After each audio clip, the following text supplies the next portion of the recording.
We voted. You're paying for my daughter's birthday party. That was what my sister said to me after I asked her why she used my card. Specifically, the authorized card I had opened for my mom, to pay nearly $4,000 for her daughter's birthday party. My parents then took her side and called me selfish, saying I didn't know how to make sacrifices for my family after I made a scene about it. After that, I canceled the authorized card and worked with the bank to get the money back. Follow my story, and let me know if I was wrong for taking the money back. Hello everyone, my name is Roland. I'm 29 years old and currently a senior software engineer at a tech company in Oregon. I've been working here for 7 years now, partly because the compensation is well worth the effort I put in and partly because this was the place that gave me a shot with a part-time job when I was just a freshman in college. With a post-tax income of over $150,000 a year, and since I'm still single, I've bought myself a small house and a decent car to get to work every day. My career is in a good place, but my personal life feels lonely. I only hang out with a few close friends and occasionally grab dinner with some coworkers. At this point, I'm sure some of you are wondering, what about your family? The truth is, I did have a family. I was happy with my parents, older sister, and niece, whom I loved like my child. But I was the one who cut myself off from them. It happened on my niece's 6th birthday. About a year ago, on a weekday, I think, I was working through some tasks at my desk when my phone started buzzing. It was a call from Alice, my older sister. I let it ring until the second tone before I swiped to answer. As soon as she heard my voice, she jumped straight to the point, her tone a little rushed. Roland, Lydia's birthday is this weekend. Make sure you come. I replied, got it. That was it. No extra reminders, no small talk. She hung up right after. A couple of minutes later, a text came in with the time and location of the party. The moment I saw the name of the restaurant, I paused. I knew the place. It was one of the most upscale venues in town, known for hosting all-inclusive kids' parties, with buffet options, a private play area, entertainers, and even gift bags for the little guests if you went for the complete package. With nearly 20 people invited, I figured the cost must have been at least $3,000. Without giving it too much thought, I put my phone down and returned to work. Not even 20 minutes later, my phone rang again. This time it was my mom. She reminded me to show up for Lydia's birthday and not to forget to bring a gift. After the call ended, I smiled to myself. That's just how my mom is. Always the one to make sure everyone's taken care of, always thoughtful in her way. That weekend, around 5 in the evening, I showed up at the restaurant Alice had texted me about earlier. In my hands was a gift I had wrapped the night before. A toy cooking set with dolls, pots and pans, a toy electric stove, and a little pink apron. I knew it wasn't the most expensive gift out there, but for a kid like Lydia, who loved cooking, I was sure she'd be thrilled.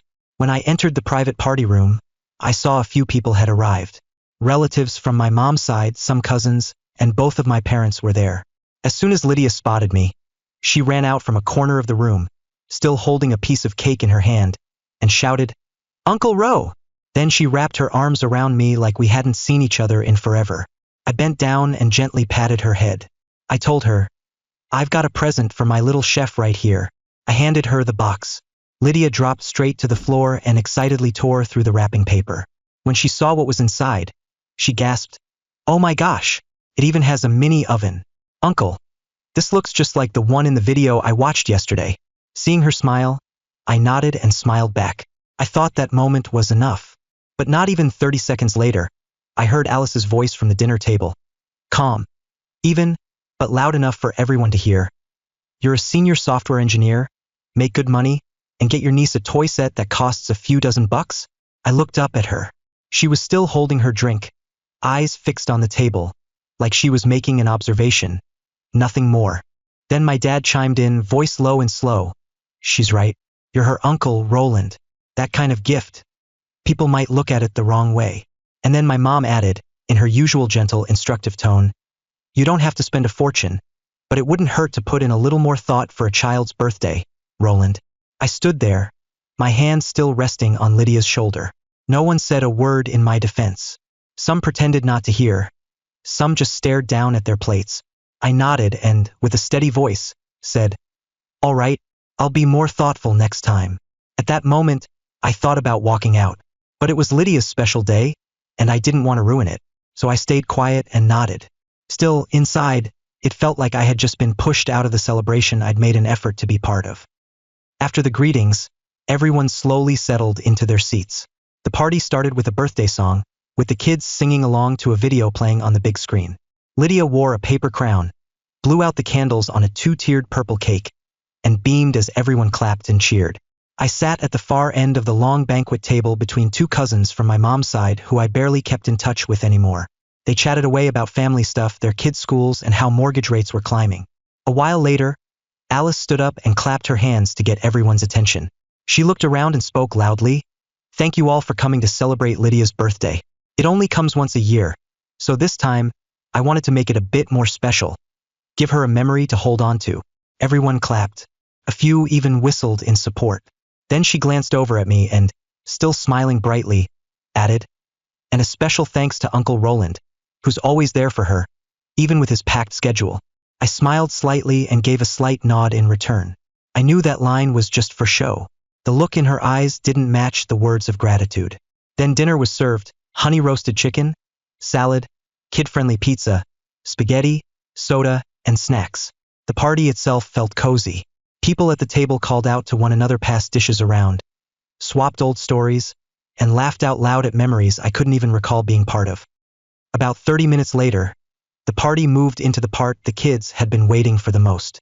The music in the room got louder, the lights dimmed a little, and then through the door, a clown in a bright, colorful outfit walked in.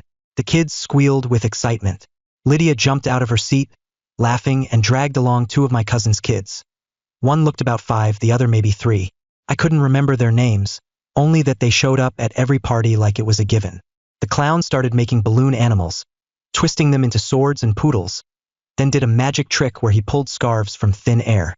The kids erupted in cheers and applause every time he did something new.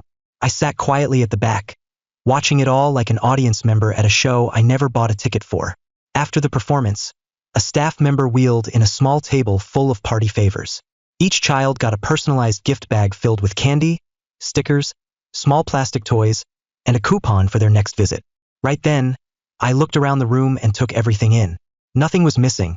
Balloons covered the ceiling, a banner with Lydia's name hung front and center, a photo corner decorated with a MasterChef Junior theme, and even a dedicated photographer going around capturing every moment. At that point, I knew this party wasn't cheap. The private room rental, the theme decorations, the two-tier cake, the clown, and the custom gift bags would easily add up to over $3,000. Maybe closer to $4,000 with the photographer and the private play area included. My family wasn't poor, but nobody was exactly swimming in money either. Not to the point of throwing a party like this without careful planning.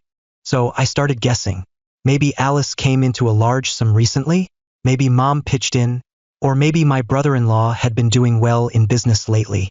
At that moment, I had no clue who was footing the bill for the party. Not until 30 minutes later. About 30 minutes later, once the kids started getting tired and the adults had moved on to casual conversations, I saw Alice get up from the table. She picked up her small purse and walked briskly toward the front counter. I was a little surprised. A thought crossed my mind. Maybe I was right. Perhaps she just got a big bonus or Mom gave her some extra money. Either way, I'd honestly feel relieved if she covered the cost of today's party. And truthfully, I'd be happy for her. But not even a minute later, my phone buzzed. I looked down. The screen showed a notification from the bank. "You've just made a payment of $3,842.20 at Bounce N Bites Playhouse." I froze for a few seconds. Then I opened my banking app and checked every detail.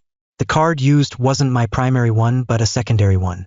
Specifically, I gave Mom the one almost 3 years ago, so she could use it for household bills like electricity, water, and gas. I remembered clearly what I told her the last time we talked about it. "Mom, this card's just for household stuff. Okay? Let me know if you don't need it anymore, and I'll cancel it." Since then, I haven't seen any strange activity, only regular bill payments. But now, that card had just been swiped to pay for the entire birthday party, and I had no idea. I looked up toward the front desk. Alice was still there, signing something on a receipt. Next to her was a restaurant staff member smiling and nodding. Right then, a rush of questions hit me all at once, bubbling up like air in water. Should I walk over? Should I ask what the hell just happened? Should I interrupt everything, demand they cancel the charge and make them explain? Or should I stay quiet and wait for someone to bring it up? Or maybe no one planned to say anything at all. Maybe, to them, this was already a done deal. I glanced over at Lydia, still sitting on the floor, happily playing with the toy cooking set I brought. She had no idea. She smiled and held up a plastic pot, turning to the boy beside her and saying, "It's ready. Eat up." And I just stood there, phone in hand, that bank notification still glowing on the screen, feeling like my family had just blindsided me for the first time. Right after that, I stepped out from the corner of the room and walked straight over to Bryce, Alice's husband. He was chatting with two of our cousins from Dad's side, still holding a half-finished beer. I stood right in front of him and said, my voice low but clear, "Bryce, could you take Lydia and those two kids outside? Walk them around, maybe to the play area. I need to handle something here, and I don't want the kids watching grown-ups argue." He froze for a second, furrowed his brows like he didn't understand, then glanced toward Alice, who was still at the counter, almost like he was waiting for some cue. But I didn't look away, and the serious expression on my face must have said enough, because after a moment, he gave a quick nod. A few minutes later, the kids were led out of the room. I turned back and faced my parents. Just seconds later, Alice returned to the table, her wallet still in hand. I looked directly at her and said, keeping my tone steady, "You used my card to pay. Why did you do that without asking me first?" She set her wallet down, crossed her arms and replied, "Because we took a vote. You were chosen to cover the birthday party for my daughter." I stared at her. A vote? Who voted? When? This time, my mom chimed in, her tone as sweet and casual as if she were talking about the weather. "Well, you're single. You make good money. And honestly, no one else in the family could afford a party like this. Your sister wanted to give Lydia something special to remember. We all thought it made sense for you to take care of it."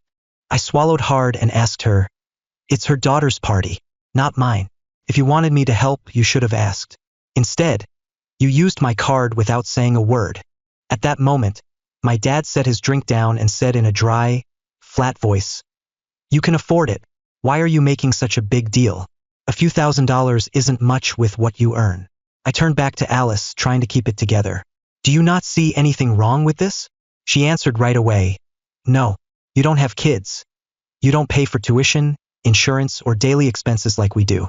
You live alone and earn a lot. Why shouldn't you contribute something to the family? It's just once a year." At that point, I had nothing left to say. I walked out the door, leaving behind everyone at that birthday party, with all of them watching me go. I remember when I was a kid, when the family needed to spend money on something, my parents always asked my sister first, "Have you bought your textbooks yet? Which prom dress are you considering? And how many friends are you inviting to your birthday this year?" And I would usually stand nearby, listening. That's how I learned. My turn would always come after. Most of my school clothes back then were end-of-season sale items Mom picked up. They weren't bad, but they were always the just enough kind of choice. My backpack was basic. My sneakers were never the newest model. I never had birthday parties. Just a small meal on the day Dad happened to have off. Maybe a few slices of pizza and a chocolate cake from Walmart. No balloons, no friends over, no birthday candles. Strangely enough, I was always okay with it. I never asked for more. Not because I didn't want more, but because I knew if I asked, Mom would worry, and Dad would go quiet and change the subject. That's why I learned early on to stay silent. I didn't ask for things. I didn't want to add more pressure to a house that already felt stretched thin. Back then, I thought it was a small sacrifice to keep the peace. But after my niece's birthday party that day, I realized something. Maybe from the beginning, I had been taught to live with the idea that there was never really a part meant just for me. When I reached adulthood and went off to college, I was lucky enough to get into software engineering, the field I had loved since I was a kid. Back then, my family wasn't in a good financial place, so I chose to take out student loans to afford school. I didn't overthink it. As long as I got to study, I believed I'd figure out the rest. From my first year, I started working part-time. During the day, I was a teaching assistant for an intro class. At night, I worked the counter at a bakery near the dorms. When I had time on weekends, I'd install Windows or fix laptops for other students to earn more. I can't remember how many cups of watered-down coffee I drank, how many late-night fast food meals I scarfed down at 11 p.m., or how many times I passed out on a lab desk. But I remember one thing. I never once asked my family for extra money. There was only one exception. Sophomore year, my laptop died right before midterms. I texted my mom, saying, "My computer won't power on. I think I'll have to get it fixed." That night, she transferred me $300, along with a short message, "Keep going. We don't have much, But your dad and I believe in you. I read that message in silence. I didn't reply right away. I knew that sending me that money wasn't easy for her. And I also knew that I had no excuse to complain after that moment. No matter how tired I got, I had to keep going. And then I remembered 3 years ago. At the time, my mom had just retired. My dad was still working part-time at a bookstore near home. The pay wasn't much, but he said it kept him from getting bored. One evening, my mom called me. Her voice was tired, but she kept it gentle, like always. The electricity bill this month is high. I don't even know why. After she said that, I didn't ask questions. I didn't try to break it down or offer advice. I opened my laptop, logged into my account, and set up a supplementary credit card for her.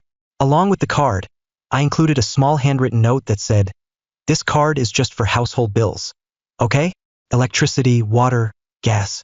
If you ever stop needing it, let me know, and I'll cancel it." And for the next 2 years, everything seemed fine. There were no unusual charges. Until that night at the birthday party, when I looked down and saw the message saying over $3,000 had just been charged.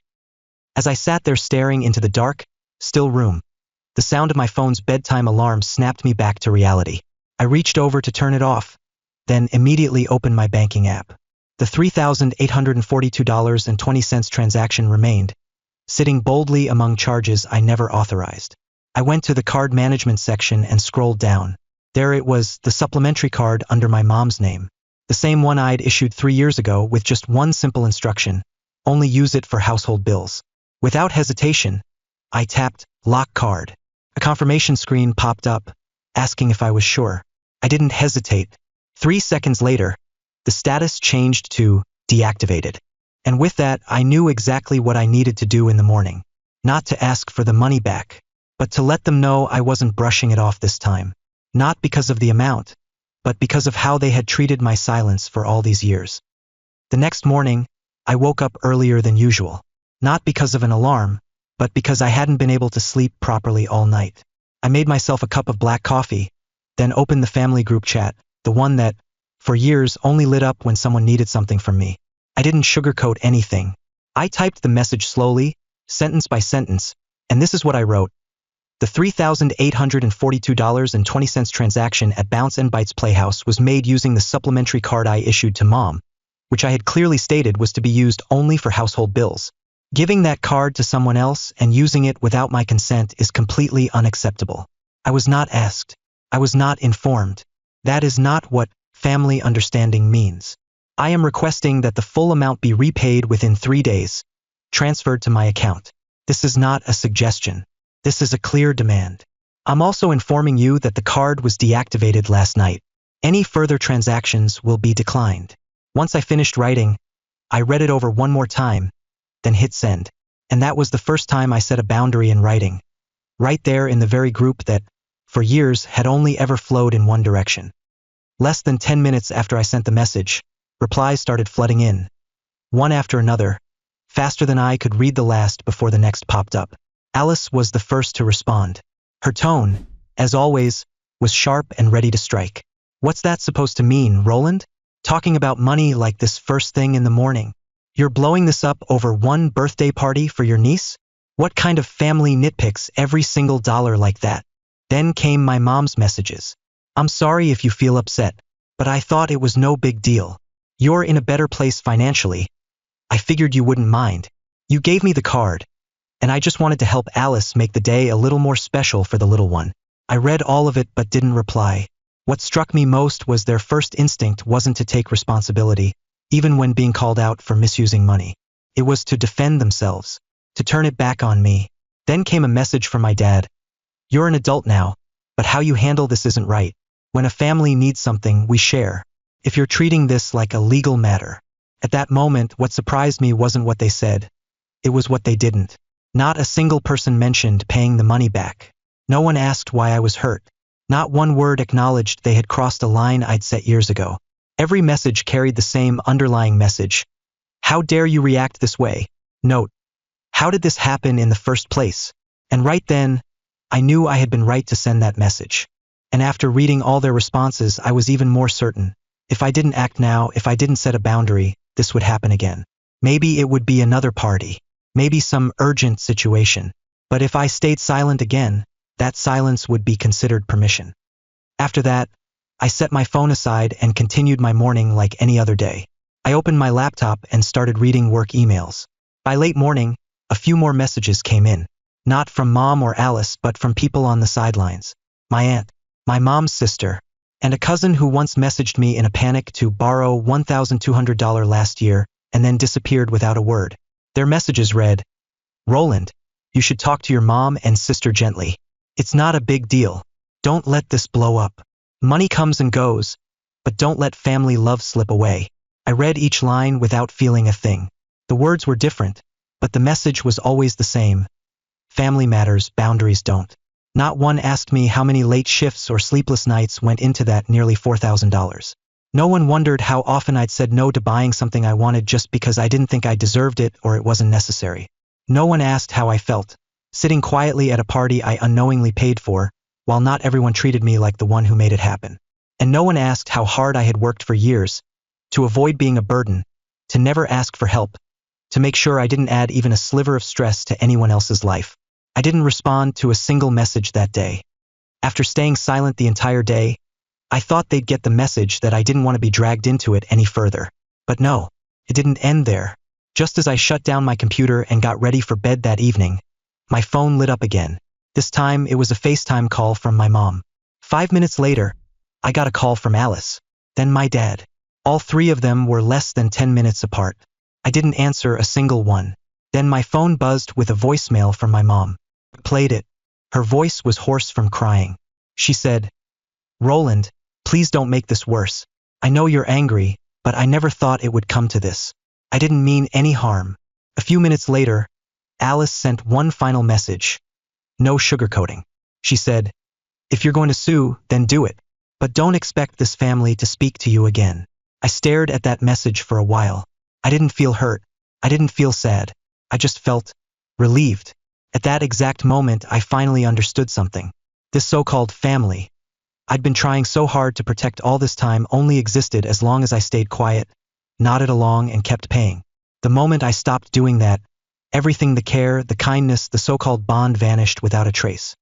The next morning, I called the bank to report a dispute on a $3,842.20 transaction made using the secondary card. I explained clearly that the card had been issued for my mom and was solely for basic household expenses. No agreement allowed her to hand the card over to anyone else.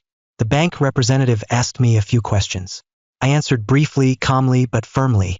The call didn't last more than 10 minutes. Before we ended, they said, "We'll start the investigation today. You'll be eligible for a reversal if the transaction is confirmed as unauthorized." I thanked them and hung up. By noon, I got a text from my mom. It wasn't angry. I was disappointed.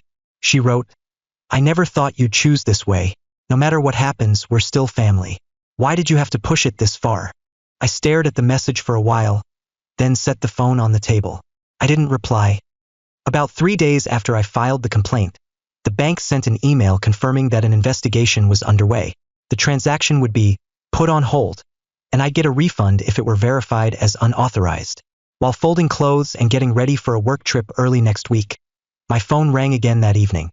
This time it was my dad. I was about to decline the call like I had before, but for some reason, my hand paused, and then I answered. His voice came through, full of anger. He asked me, "Do you want to take this that far?" I didn't respond right away. He pressed on, "I don't get it. Why are you being so hard about this? It was just a birthday party. The girl had fun. And now you're turning it into lawsuits and drama. Is it worth it?"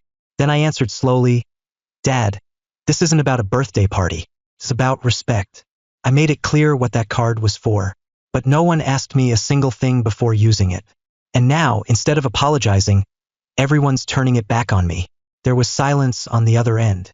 Then he exhaled like he didn't want to argue anymore. "Fine, do what you want. But if you go all the way with this, don't expect ever to return." I didn't say anything after that. By then, I already understood, in this family, being allowed back in always came with one condition. I had to stay quiet, take it, and play the role of the one who understands. The call ended without either of us saying goodbye. After the call with my dad, I turned off my phone for the next day. I didn't check any messages or open the family group chat. I needed silence, my silence, to cut myself off from all the noise coming from the people who used to call themselves my family. That evening, when I finally powered the phone back on, the screen lit up with 3 new messages. Not from my dad. Not from my mom. Not from Alice either. They were from someone I never expected to speak up, my cousin. The one who had always stayed quiet, even when she saw me being taken advantage of. She wrote, "You did the right thing, but you'll probably never be recognized for it. I've heard what they say about you these past few days. Cold, ungrateful, none of them willing to admit they were wrong. I don't dare to speak up, but I understand." In that message, my eyes locked on the last line, "I understand," and in that moment, I felt a lump in my throat. Not because I was moved, but because I realized I had lived too long inside a circle where even being understood was rare. That day ended without a single apology. No one in the family reached out to ask if I was okay or if I needed anything. Only silence remained, but this time it was a silence I created. And I would keep it as the last way I had left to protect whatever was still mine. A week later, the bank sent an email confirming that the transaction had been marked as unauthorized. The amount would be refunded to my account within 3 business days. When I saw the $3,842.20 show up again, it didn't feel like a win. It felt more like picking up a shirt that had once been ripped out of my hands, worn, wrinkled, and stripped of whatever meaning it used to have. In the days that followed, no one called to apologize. No one said, "We crossed a line." The family group chat was still there, but no one had said anything since I sent the message asking for the money back. I didn't delete the group. I just muted it.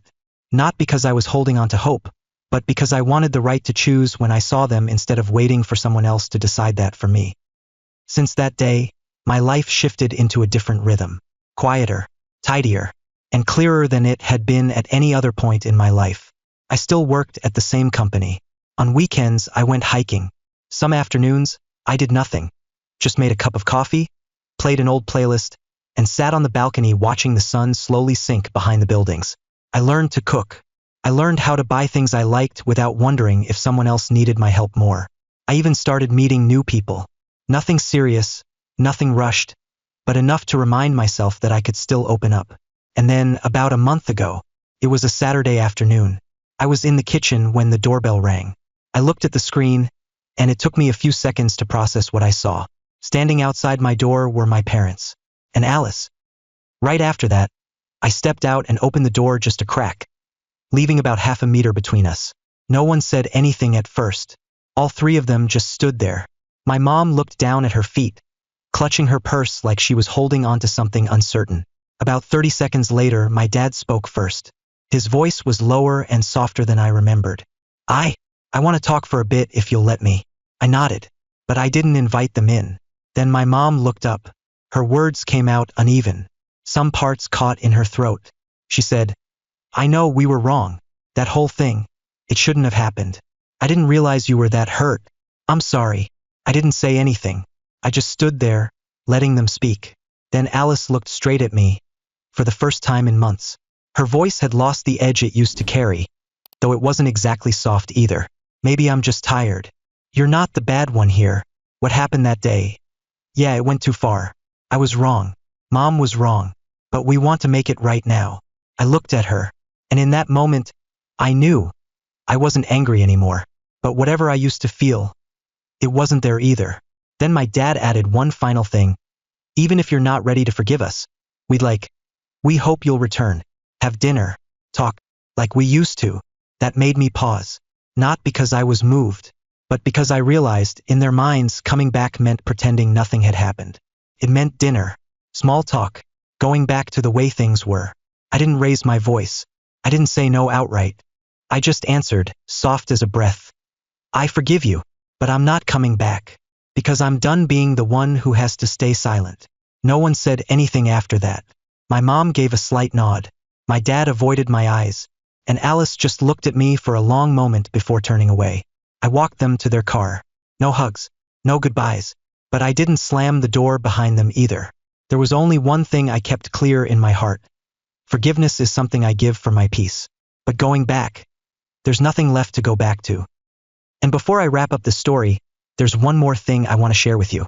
Even though I'm no longer in contact with my parents or Alice, I still regularly video call with Lydia. You're probably wondering how that's even possible, right? I do it through Alice's husband, my brother-in-law, Bryce. Some might be surprised he's caught in the middle, but he's never said anything that hurt me. Ever since everything went down, he stayed in touch, and he's the one who agreed to let me call Lydia every weekend. She always lights up with the biggest smile when she sees me on the screen. She tells me about school, shows off her drawings, and asks if I still have that little mini oven I gave her. That's all. But it's more than enough. And before I end this story, there are two things I want to ask you, the ones who've stayed with me to the end. First, was I wrong for doing everything I could to get the money back after they used my card without permission? And second, this one's a bit lighter. Lydia is about to turn 7. I've been thinking about what to get her for her birthday. The family probably won't invite me, but I plan to ask Lydia and Bryce for ice cream. Just the 3 of us. If you have any fun or thoughtful gift ideas, please drop them in the comments. I'd love to hear them. And if this story hit something in you, maybe about boundaries, self-respect, or that feeling of not belonging in your own family, don't forget to subscribe, like, and share. Thank you for listening. I'll see you in the following story.